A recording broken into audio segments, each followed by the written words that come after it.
This time on Film Ranker, we are looking at Die Hard. The Die Hard franchise started back in 1988 with John McClane in Nakatomi Plaza, and in the decades since it has spawned 4 sequels and become an unlikely holiday classic.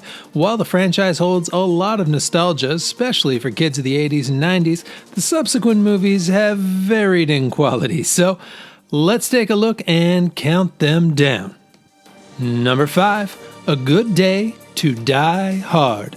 I somehow didn't realize there was a 5th Die Hard movie until I started compiling this list, and after watching it, it is easy to see how this one flew under the radar. The most recent entry sees John McClane caught up in a mostly nonsensical Russian plot involving a billionaire and a high-ranking politician, as well as McClane's estranged son, who is a spy. It has some cool set pieces, an early car chase in particular, but it runs out of steam fast. Number 4, Live Free or Die Hard. Die Hard films have always been tenuously connected, which is no surprise as they are all adapted from other scripts, but this was the first that really didn't feel like Die Hard, even though McClane's daughter is added to the cast. The story revolves around a bunch of hackers, led by obvious non-hacker Timothy Olyphant, and has McClane buddying up with Justin Long, who at the time was fresh off of those Apple commercials, but is not nearly as charming here. This is still the highest grossing film in the Die Hard franchise, and as far as 2000s action hacker films go, it isn't the worst. But the whole thing feels a little bit like Bruce Willis stumbled onto the wrong set.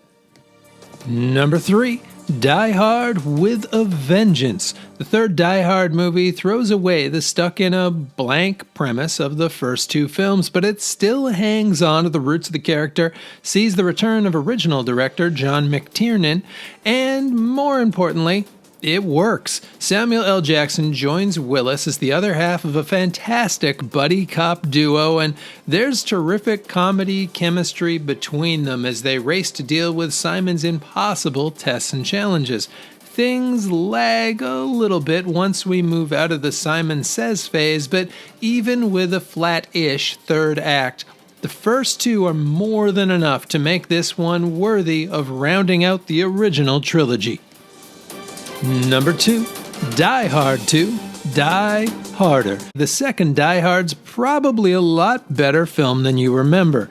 This is the only one that really feels like a direct sequel. McClane's kind of trapped with terrorists again, but this time in an airport. The key members of the first cast all return, and the action feels like Die Hard.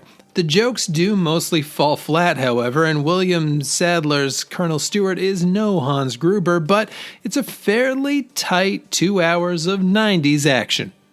Number 1, Die Hard. It feels weird to put them exactly in reverse chronological order, but sometimes the obvious choice is the right choice, and there's no more obvious choice for number 1 than the original.